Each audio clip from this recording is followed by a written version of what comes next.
You are welcome here. You are welcome here.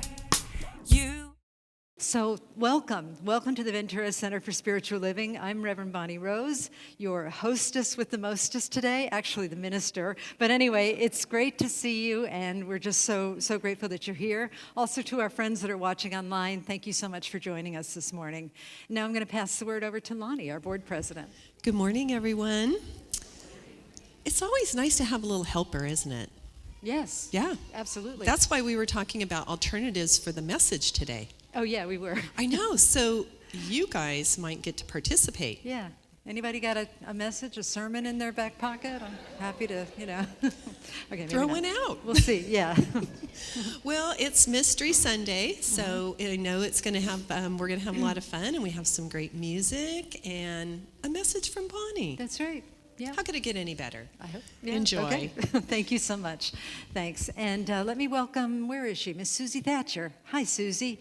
Susie, hi. How are you? It's good to see you. Hi, Kennedy. And this is Kennedy from our youth program. Hi. Hi, Kennedy. You all know Kennedy. She's a singer. Yeah.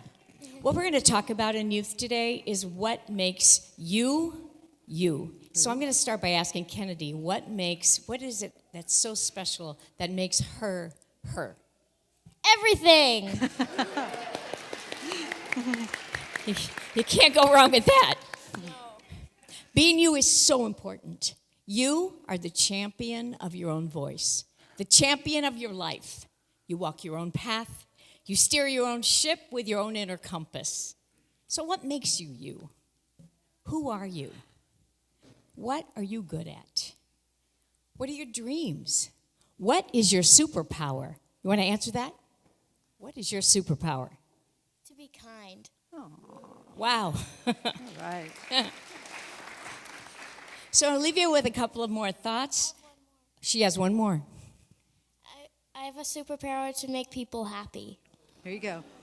This is going to help you. Right there. Yeah, it's going to help all of us, right? I'm giving her some heart pins so she can spread the love. Lovely. Keep one for yourself. Spread the love, girl. Thank you. Okay. So what I want you to do this week, if you will, is spend some time thinking about what is your passion? What do you love most to do? What do you uniquely have to offer to this world? And while you're doing that, be free from expectations, be joyful in each moment of your you-ness, and remain authentically you. Namaste. Namaste. Thank you, Susie. Thank you. Thank you, Kennedy. Here we go. Oh, wait. Hang on one sec. Okay. Let's invite Lacey up to the microphone, and Lacey's going to pray with us. Well, I don't even have to say it. If all the practitioners would stand up, and pray with me and all of us, and also everybody that's watching us from wherever they are. We're all together. We're all one. I know there's only one life, and that life is God's life. And God's life is the life of all of us, everywhere, all the time, no matter what. God is in everything we do, everything we say, everything we create, even everything we might worry about. I know that this is going to be a beautiful day. It's going to unfold perfectly, and everything that takes place was meant to be. And I'm very grateful for the center and all the people in it. I know that God is vibrant in this life, and God is with us, and it never really matters how we're feeling. He or she is always there. And with that, I release my words into the universal law, knowing as I speak them, they are already so. And together we say, and so it is. Let's settle into the beautiful words invoked by Lacey, our practitioner Lacey, and just breathe and relax and let go and allow ourselves to be here in this sacred present moment, knowing that right now is a portal to eternity, and our willingness to be present opens ourselves to all possibilities. And so we breathe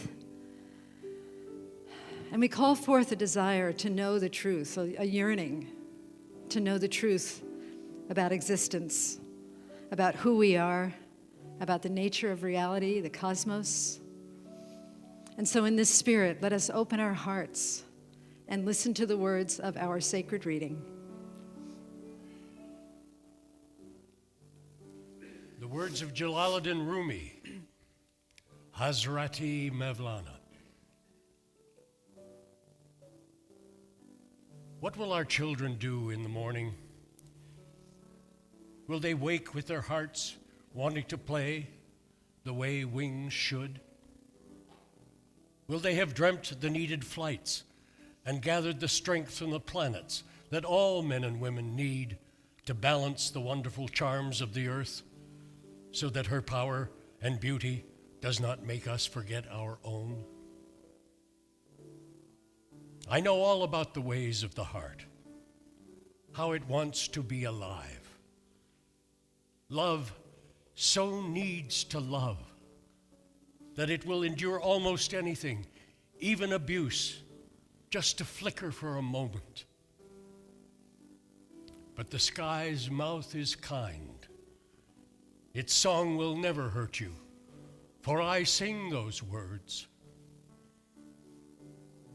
What will our children do in the morning if they do not see us fly? You were born with potential. You were born with goodness and trust. You were born with ideals and dreams. You were born with greatness. You were born with wings. You are not meant for crawling, so don't. You have wings. Learn to use them and fly.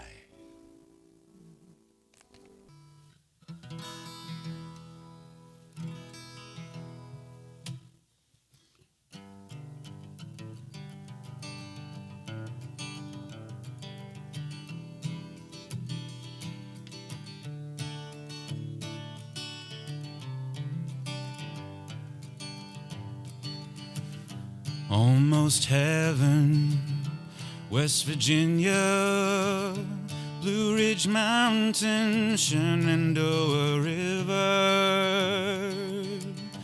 Life is old there, older than the trees, younger than the mountains, like a breeze. Country roads take me home to the place I belong. West Virginia, Mountain Mama, take me home. Country road, all my memories gather around her. Miners, ladies, strangers to blue water. Dark and dusty, painted on the sky. Misty mountain moonshine, teardrops in my country roads. Take me home to the place where I belong. West Virginia, Mountain Mama, take me home. Country road, take me home. Country road, to the place I belong. West Virginia, Mountain Mama, take me home.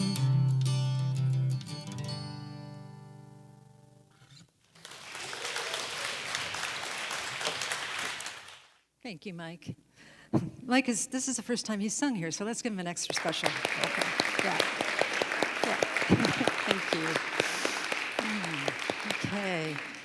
All right. So here's that talk I said I didn't have, but we'll give it our best shot. So the talk title today is Prayer. Does it work? I don't know. You tell me. Really?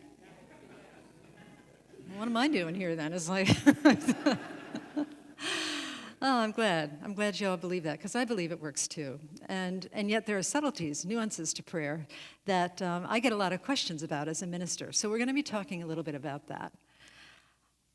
One of I was listening to, when I was researching this, I was listening to a YouTube by Eckhart Tolle, and he was talking about this story where a man and a woman went to a church, and the minister read that passage from the Bible where it says that prayer can move mountains, right?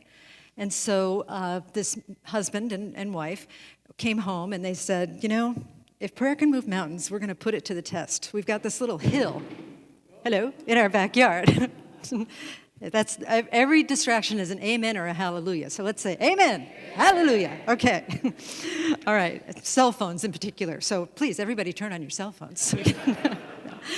Anyway, they went to their backyard, and they have this little hill in their backyard, and it was blocking their view. It wasn't horrible, but it was blocking their view somewhat. So they went to bed, they closed the curtains so the morning light wouldn't come in the morning, and they prayed, divine God, please remove that hill. So please move that mountain so that we can have our view back.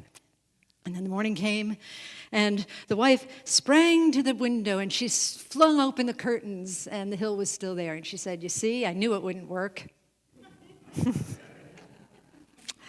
That's not the spirit of prayer that we invoke in this particular denomination. Prayer is an act of faith in a higher power. So, a couple of things about that. As a minister, I hear a lot of questions about prayer. First of all, what is prayer? We'll cover that a bit today. What is prayer? How do I pray? And also, what about prayer fails? Okay, this happens a lot. When you pray for somebody, and then they call you and they say, thanks for praying, my whole life just fell apart. It's happened to me too, but often our lives need to fall apart a little bit to make room for something new, right? So that's really the reason why prayer fails happen, is that the universe is nudging us to open up to receive something new. We'll say more about that a little bit later. So let's go with the question about what is prayer. This is disturbing news. Our thoughts are prayers. Can anybody understand why that might be disturbing news? Because what do we spend most of our time thinking about? Anybody? What we don't ourselves. Well, we know Karen thinks about herself all the time. Kim thinks about what she doesn't want, right? What we don't want, yeah. Anybody else? What we didn't get? What we didn't get done? Oh, thanks for that, Deborah. Yeah. I mean, I'm sure there are a lot of good answers in this circle, but it's all pretty much the same. We're thinking about what we don't want. In other words, we're worrying, right?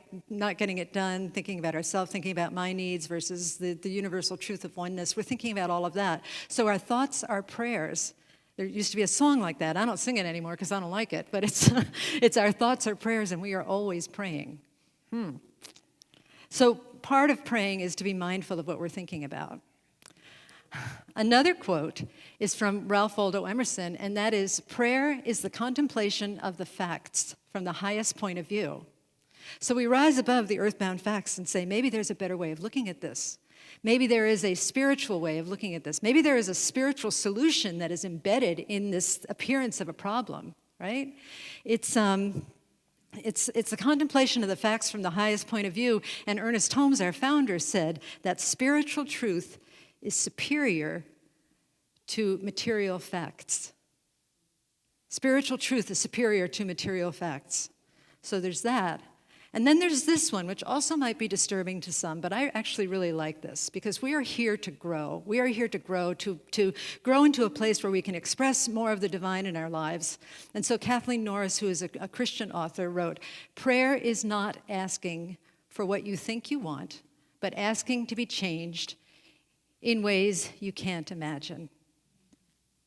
I know that every time I have been changed by prayer, even if it's been a prayer fail, where something I prayed for didn't happen quite the way I wanted to, the change that occurs within me is so much greater than had I gotten what I thought I wanted.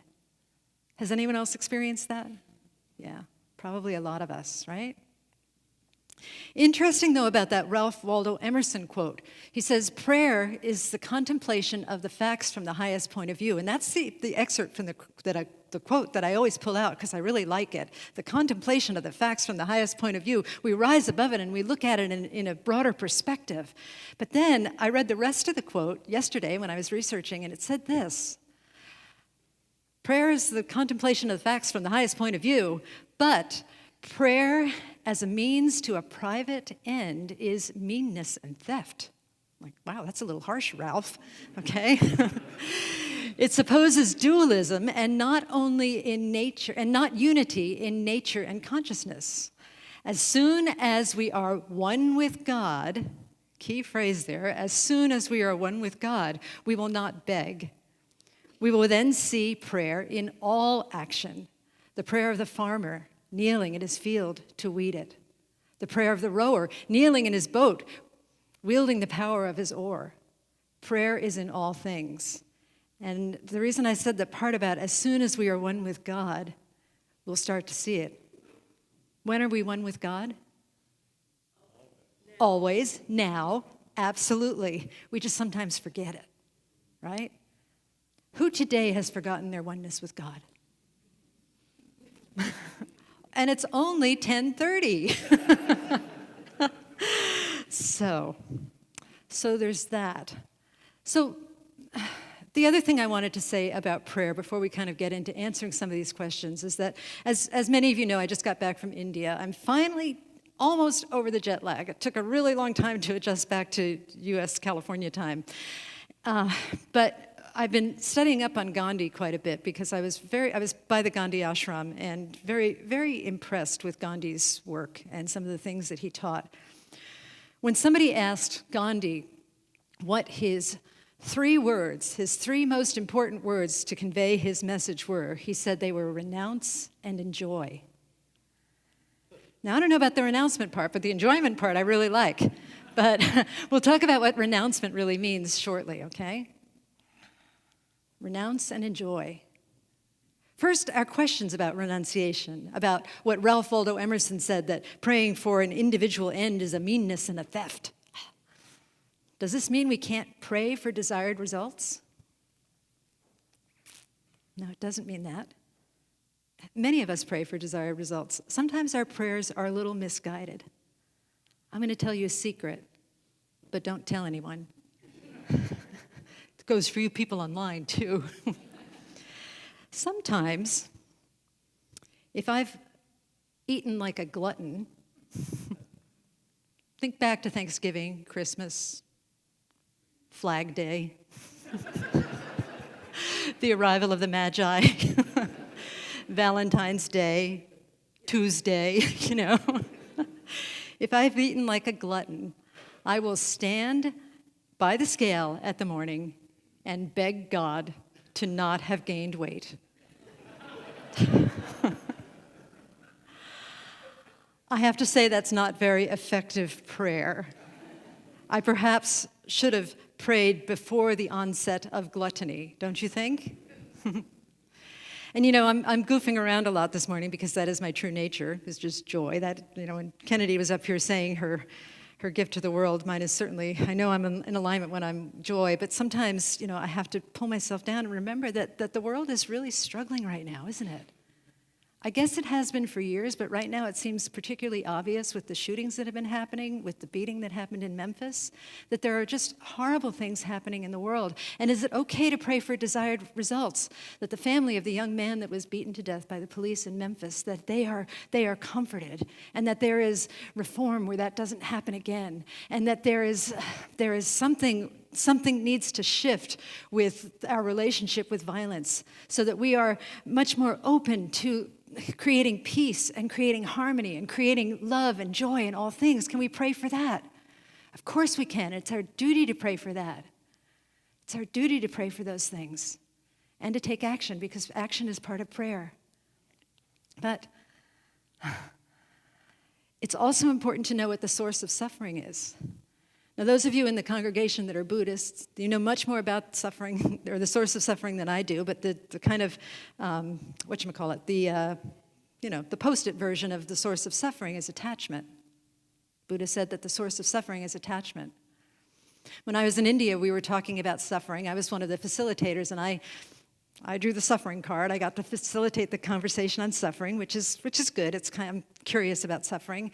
And the general consensus is that suffering there's many, many forms of suffering, many, many forms of cruelty, but most of it is the hidden reason behind it is certainly attachment.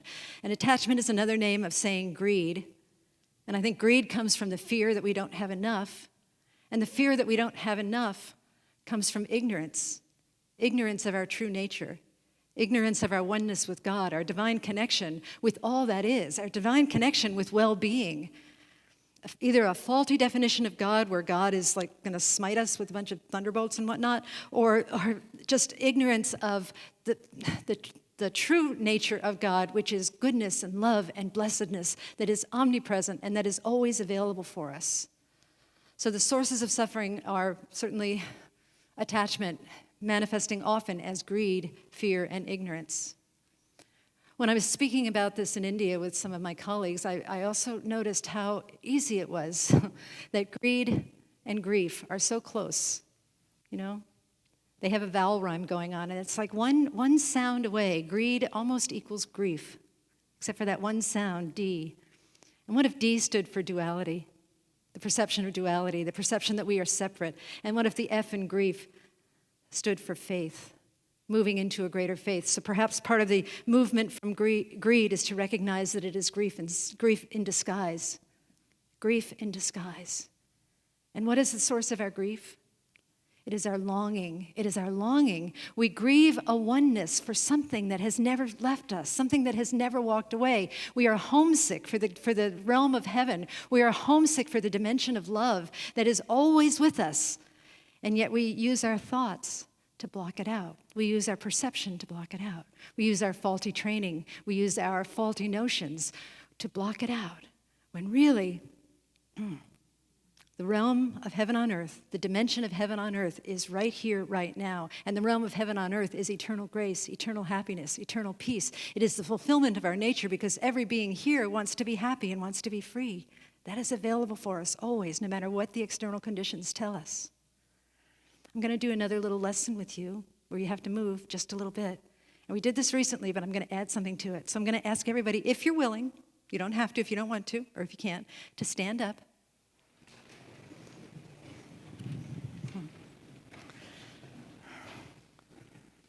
Oh, you look really nice standing up. That's great. You're beautiful, yeah. Okay, now take a step towards yourself.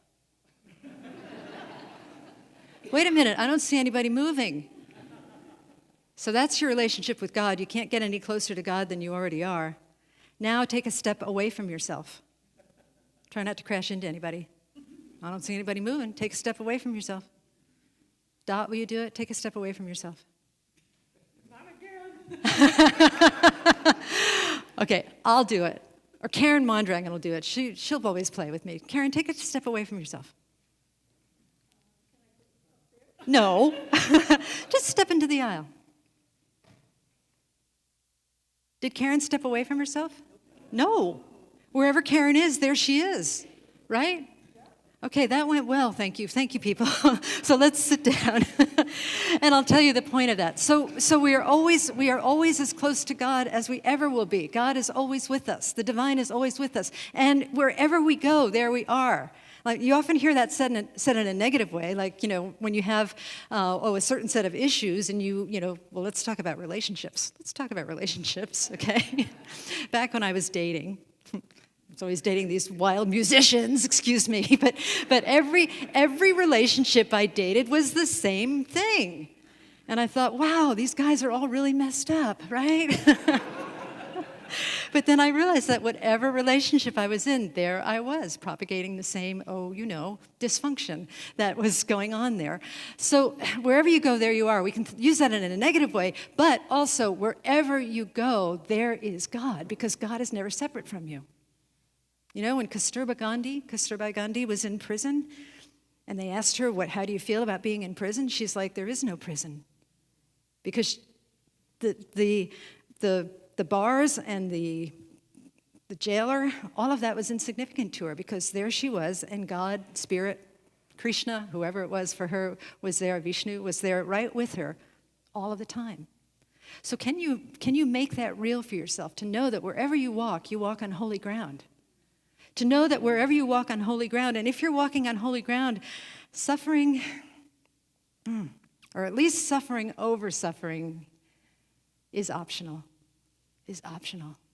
We can change our thoughts and use suffering as a tool to draw us closer to the one that we already are. Even draw us closer is not the right word, to help us realize, to help us remember the one that we are. As the deer longs for water, so doth my heart long for God. That's a psalm, paraphrased. As the deer longs for water, so doth my heart long for God. What if the purpose of prayer is to move us from the illusion of separation into the knowing of the truth of our oneness, not only with God, well, only with God, because God is all there is. The purpose of prayer is an action in consciousness to move us to the place where we know, wherever we are, that we are one with God.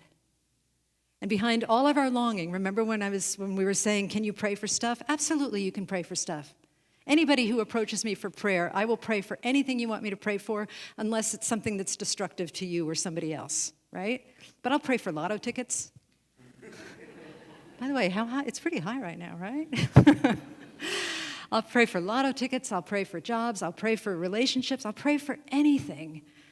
But knowing that all of our longing for something to shift in the material world is actually a longing for God, a longing for the wholeness of heaven that pervades our being. We have just forgotten who we are. That's why we sing that song every Sunday, I am remembering who I am. That is the key to happiness, is to remember who we are and to remember what everything else is. And this is the hardest part, to remember who everybody else is. Even the people that are dark and destructive and a pain in the tushy, even those people are one with God.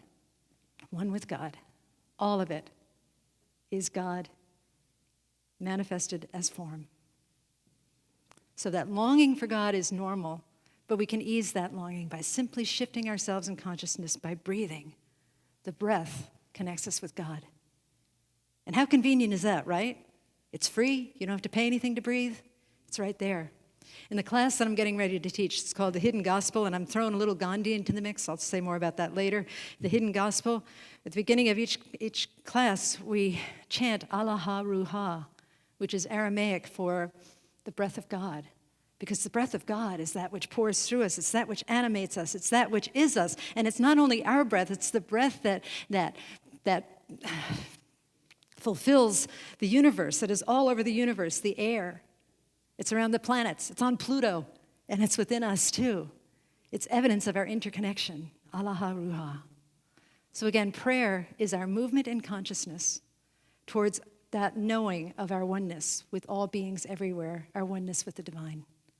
And you know, we have a way of praying here. We pray in 5 steps. You don't have to do that. You can if you want to, but you don't have to do that. It can just be a simple breath that can be a prayer, or a simple action, or a simple act of kindness. If you give one of our heart pins away, that can be a prayer, just a recognition of the divine in somebody else by giving them a heart pin. Prayer can be anything, and that's part of why it's so beautiful. It's anything with that intention of oneness. How wonderful is that, right? Aren't we blessed? We are so blessed to be able to pray in whatever way feels right and noble in the moment. I want to say a little bit about reality. You know, I just talked about moving into the reality of oneness. And the reason that we have this movement, which isn't really movement, into the reality of oneness, is that we have this personal reality that we carry with us always. Our personal reality, what we experience, is largely perception, right? Reality is our perception. We perceive through our 5 senses. We perceive through our brains. It goes through a filter in our brains. We create patterns out of it, and those patterns become our reality. And then we identify with those patterns. We identify with what we are calling reality versus the greater reality of the divine. So just ask yourself for a moment, is there a particular perception that you are over-identifying with? Perhaps an identification like, nobody likes me, or I'm not worthy, or perhaps even identifications about the world, like the world is messed up. And maybe it is, but maybe the messing up is part of a shift in consciousness that is bringing forth the age of Aquarius or something greater. And that we are part of the light bearers to be in this system of letting go and shedding old patterns and allowing ourselves to be part of the change that we wish to see in the world. The reason I have that picture of that bandit up there is that it's very much, the analogy that I'm suggesting is very much like watching a movie. There's a story about an old-time movie, one of the first times in this small town when movies first came out, and it was in the days of cowboys and whatnot, and bandits and saloon girls and all of that cool stuff that you used to see in old westerns. And the people sat down to watch the movie. It was probably on a sheet. The screen was a sheet, and they sat down to watch the movie, and the bandits arrived, and everybody there had, cowboys had guns, and the bandits arrived and they started messing up the place, and the cowboys took out their guns and they started shooting at the screen because it was so real to them. But what about the screen called reality? What if we're doing the same thing? What if we are really much more like the blank screen? The I am presence is the blank screen, and there are all these projections that we are making on that screen, and we are fighting with them, we are wrestling with them, we are succumbing to them as if they were real, when really they are this is so hard to talk about in a way that makes sense. They are illusions, but more so the illusion is our attachment to them and our identification with them, right? Reality is real, but the part that gets us in trouble is our attachment and our identification to them, right? So are you willing to look beyond the illusions, to look beyond your attachments, to look beyond your identifications, and to see, oh, wait, I am that blank screen, a palette for reality to spread its beautiful colors. Even questioning something. If you've ever done the work of Byron Katie, you're telling yourself a story. She has a worksheet called Judge Your Neighbor, right, which is super fun. You get to judge your neighbor, woohoo, and you write down all this bad stuff about somebody. And then she asks you, is it true? Are you absolutely sure it's true? And usually, she gets you to a place where the answer is no, it is just my perception. So are you willing to even question the perceptions that you're holding as truth? Raise your pinky if you're willing. Oh, somebody raised his whole hand, yay. Okay. Beyond our personal realities, there is an absolute reality. It's hard to name it. It really cannot be defined by anything. But it's a reality beyond our personal opinion. Rupert Spira defines it as that which experiences. All of us can say here, I am, and that I amness experiences something in every moment. It is pure subject as opposed to object. It is consciousness, it is awareness, it is unconditional. Often when we use the words I am, we apply a condition to it. I am a minister. I am happy in the morning. I am a glutton sometimes. But don't tell anybody, okay? Whatever it is for you, I am this, I am that. And really what we are is that which is beyond conditions. And the purpose of prayer is to remember that we are that which is beyond conditions. We are that wholeness, that blank screen that holds everything, to remember that and live like that truth is true. Meaning that we can change. We can look at something objectively. We can look at something, look at our attachment to it, look at our over-identification with it, and then choose anew to something that feels more life-affirming and more satisfying and more blessed. Remember Gandhi's 3 words? The 3 words that he lived in his ministry: renounce, good job, and enjoy. Dear Don, there you go. You get a prize. Do you want me to throw it? I don't want to throw it. Doc gets a prize. Probably others said it too. You just come up here and get your own heart pin later on. I can't give them to everybody right now. Okay. Renounce and enjoy, right? Now, if renunciation seems difficult, because I think sometimes when we're talking about Gandhi and people say renunciation, it means, well, does that mean I got to wear a little loincloth and, walk around downtown Ventura wearing a loincloth with a staff and glasses and sandals? Yes. Okay. Thank you, Bernie. Why don't you be a way shower and you show us the way? Next Sunday? Ooh, everybody? It really means much more. I mean, Gandhi did actually renounce a lot of his personal possessions. I think he had 6 possessions or something at the end of his life. And so he did renounce a lot of his possessions, but it really means renouncing separation, renouncing the ego's attachment, renouncing all of those things I was talking about, renouncing our over-identification, renouncing our need for certain results in order to be happy, right? Renouncing our attachment, renouncing the perception of separation. So we renounce that. And then we enjoy the fruits of oneness. It's an awesome thing, people.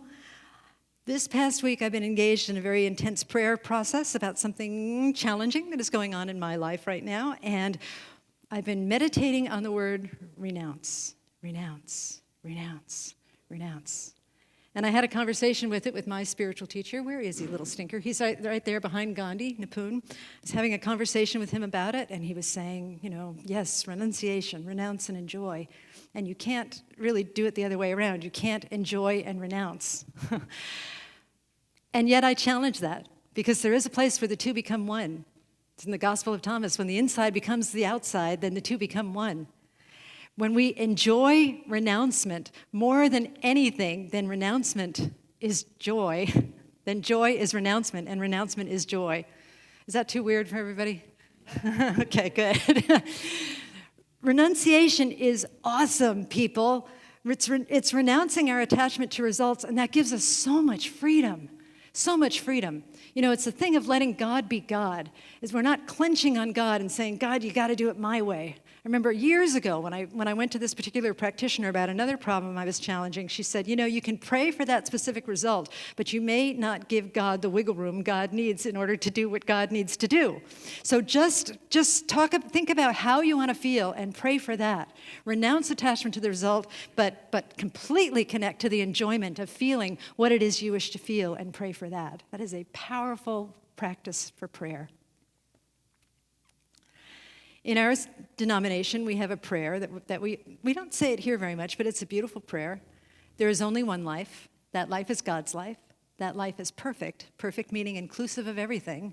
That life is my life now. Let me say that with me. Let's go. 1, 2, 3. There is only one life. That life is God's life. That life is perfect. That life is my life now. Now notice, I have now in capitals. Nick, honey, you're sitting right in front of the screen where I need to read. Thank you so much. Answered prayer, people. Thank you. That life is my life now. Remember when I had Karen stand in the hall, in the aisle, and God was there now? And God was there when she was at her seat? I think God's still there, right, Karen? Even though you're sitting down, right? God is in every single person sitting in this seat. God is in me. God is in you. God's in the piano. God's in the guitar. God's in the flowers. That life is my life now. It's such a paradox, because our portal to eternity is what you are thinking, doing, saying, feeling now. Wherever you go, there you are. Wherever you go, there is God. And God is going to take what you give it and create reality out of it, create perception out of it. And so whatever you are thinking and feeling and saying right now, that is your reality. That's your portal to eternity. But we can open up to the greater vision of eternity by holding the thought of there is only one life. That life is God's life. That life is perfect. That life is my life now. You can shorten that up if it's easier. I am the divine love of spirit right now, looking past appearances. And of course, you don't have to do this immediately, right? It's often a process. I have a picture of a plane there because one of the best examples of evolution in prayer from my own life is when in the early 90s, I had a job where I had to fly every couple of weeks or so. I was working for a show, and I was actually the cat handler for a show. There were live cats on stage, and I was the cat handler as well as acting. The cat and her understudy, as people enjoy hearing that the cat actually had an understudy. And I had to fly every couple of weeks, and at the beginning, I was really afraid of flying, and I would just drink Bloody Marys as a solution. But I don't really drink because as I'm drinking, I start getting a hangover, so it doesn't really agree with my body. So I started praying, but my prayers were very controlling, and I was monitoring every single sound in the plane, like, do not let this plane crash. Stinky, referring to God as stinky, do not let this plane crash. And God bless you, wherever you are. Do not let this plane crash. Please, keep it up. Kind of holding the plane up with my consciousness. Making sure the landing gear came down. Because I prayed for it, dang it, right? And then that got exhausting, so I just decided to just trust and relax. And part of what helped that was just to marvel at the miracle of flight. To look at every bolt in the plane and to see, oh my gosh, that bolt there is important. And to look at the kind hands and the kind hearts that were dedicated to getting us there safely.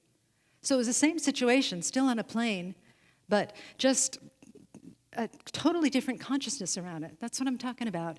And now when I fly, particularly because I've been doing long international flights when it's, there's a lot of potential for grumpiness in these long flights, is one of the solutions to that for me, and the solutions to feeling really great about flying, is to live like the truth is true, to live like the truth of oneness is true, and so to look for opportunities to be helpful to other people.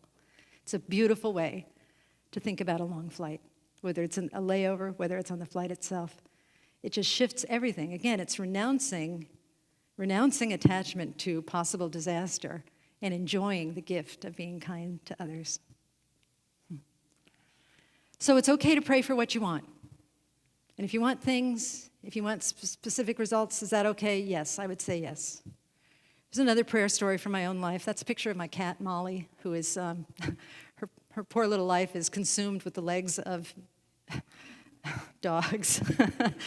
It almost looks like, what's that, like half goat, half a satyr? Is that centaur? Yeah, is that a bad thing? I can't remember, but anyway, it looks like she's standing near one of them. And anyway, so Molly, some of you know this story, but it just was so striking to me as a way that I want to move into a deeper relationship with prayer, that I'll share it with you again, is that Molly, a couple of years ago during the pandemic, got very sick, and she was lying on our bathroom floor, unable to walk, unable to go into her litter box, lying in a puddle, and her legs were swollen, and it was during COVID, so I had a really hard time getting appointments at the vet, and the vet said she needed an echocardiogram because it was probably cardiac.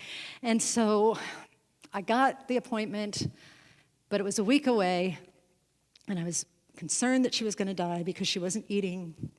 She was just lying there, not able to do anything. And so I took her in my lap, and I said, my beloved Molly, I really want 2 more years at least. But if you're suffering, thy will be done. The next day, the people came to clean my house. And I warned them. I said, we've got a sick cat in the bathroom, and I really don't want her to hurt herself getting out or anything, so let's keep her in the bathroom. We'll have you clean the bathroom last. I'll monitor it while you do it. And then I went. She was not able to walk. I opened the bathroom door so they could get in, and Molly dashes out the door. Out the doggy door. I put her back in, said, let's try again. Dashes out the door, out the doggy door. This happened 3 times. I called the vet. I said, I don't think we're going to be needing that echocardiogram. It seems like, it was really hard to get, and maybe somebody else could do it better. It would need it more. And the vet said, well, in a perfect world, we would do it. And I'm like, yeah, but you haven't seen her. I don't really think we need it. So the vet said, bring her in. I'll make some time for her. And I did. And she examined her. She said, well, her heart sounds fine. And then she said, put her on the floor. Let's see what she does in terms of her gait. And the cat was like, there's no business like show business. Just strolling around. I don't know why she was singing Annie, Get Your Gun, but, that's how I imagined it. And the vet was baffled. And one of our divine practitioners, I don't think she's here today, but her name might be Christine, she said, well, the vet was looking for a material solution. You offered a spiritual solution. I'm like, yeah, I did.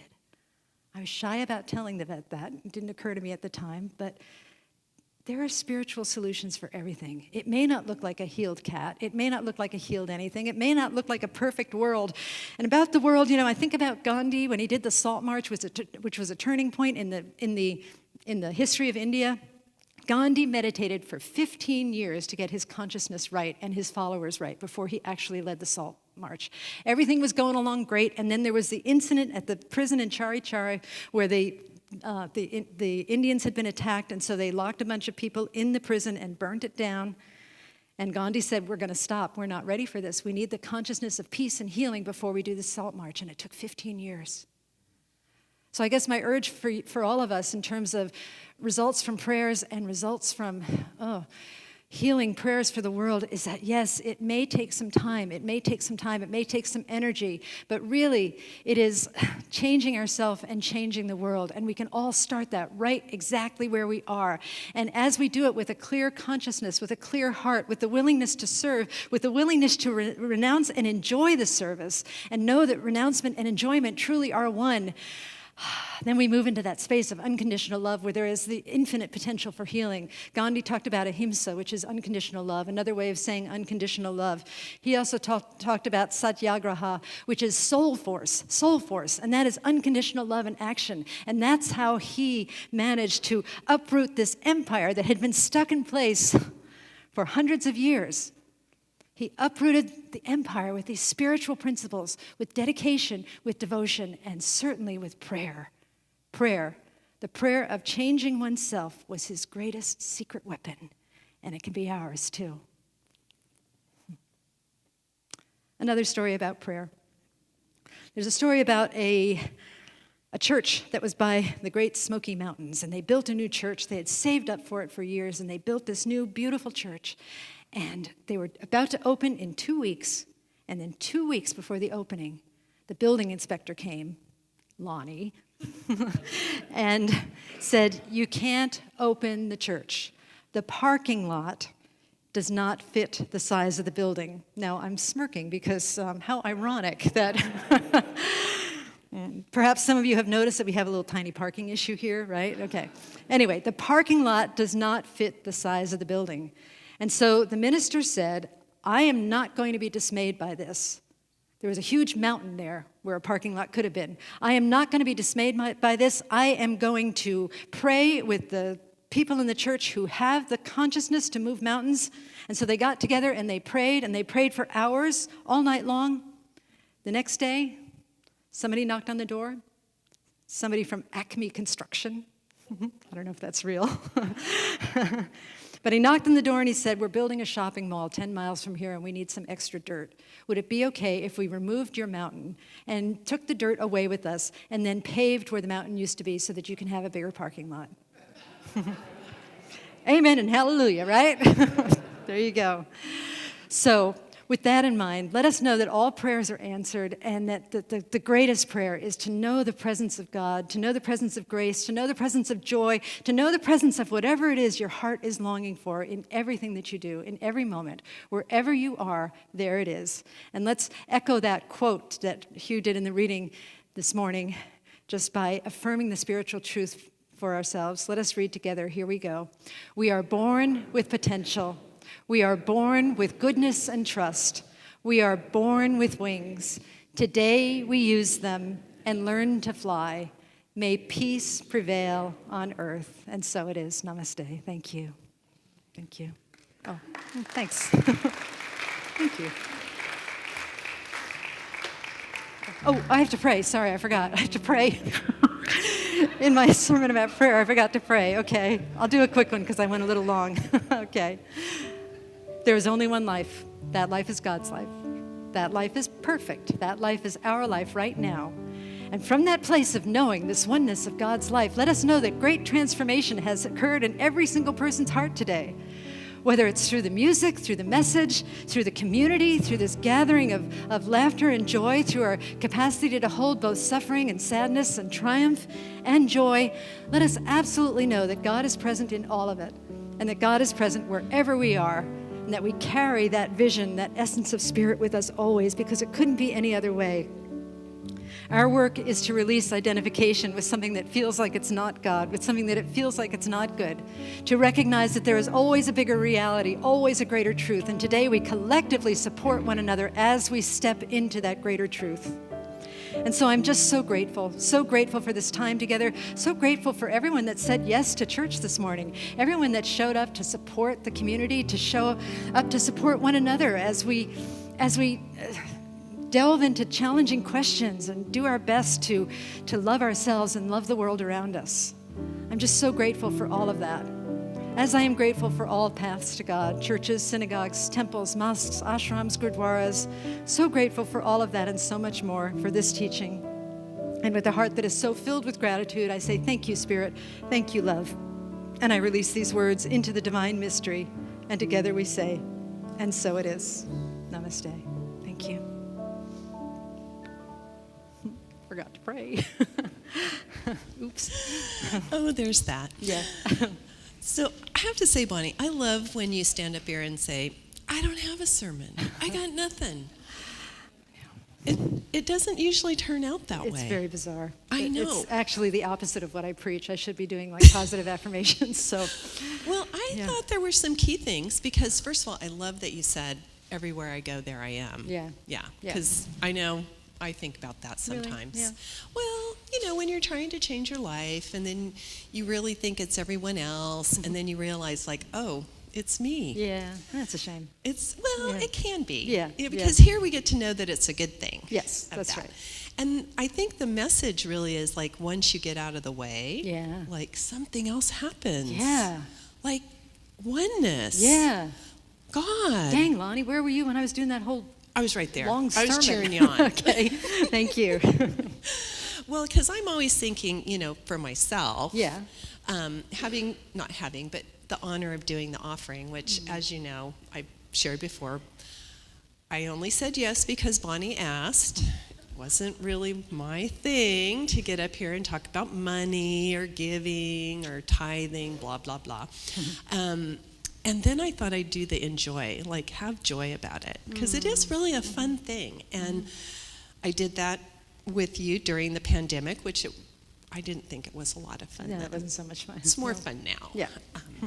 But the joy is that we come together and that we support each other, and that by us supporting each other, that we can support others. And gosh, isn't that our message? It is, absolutely. So this morning, you are a part of that with your offering, your tithing, your gift. Enjoy it. Have fun with it. It blesses many.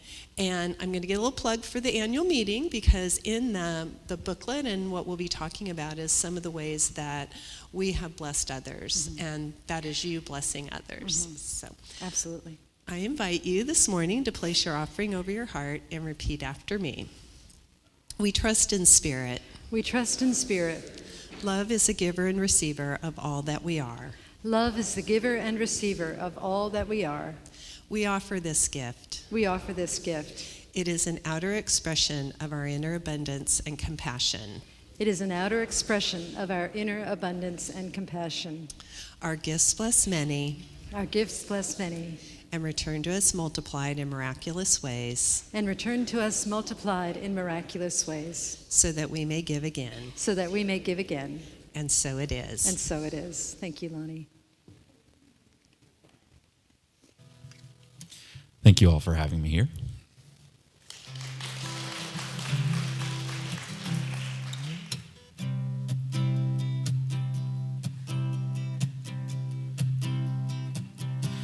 No New Year's Day to celebrate.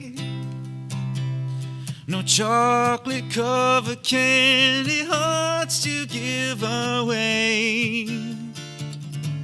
No first of spring, no song to sing. Not even just another ordinary day. No April rain, no flowers bloom. No wedding Saturday within the month of June. But what it is, though all so new, can fill your heart like no three words could ever do. I just called to say I love you. I just called to say how much I care. I just come to say I love you, and I mean it from the bottom of my heart. No summer's high, no warm July, no harvest moon to light one tender August night, no autumn breeze, no falling leaves, not even time for birds to fly to southern skies, no Libra sun, no Halloween, no giving thanks to all the Christmas joy you bring. But what it is, oh so new, can fill your heart like no three words could ever do. I just called to say I love you. I just called to say how much I care. I do.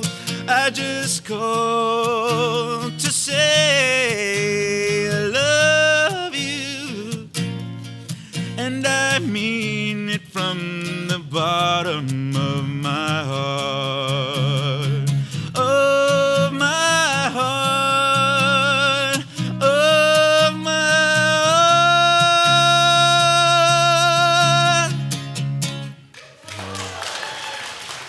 Thank you all. Thank you very much.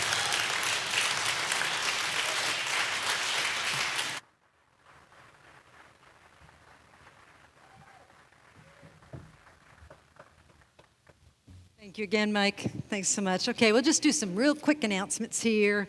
Oh, look, there's a flower dedication. Yay. Whew, let's see who it's for. Envelope, please.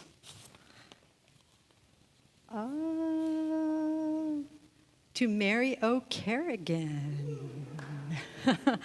Thank you for all your amazing service to the community, especially to children. Love, Kaya and Kristen.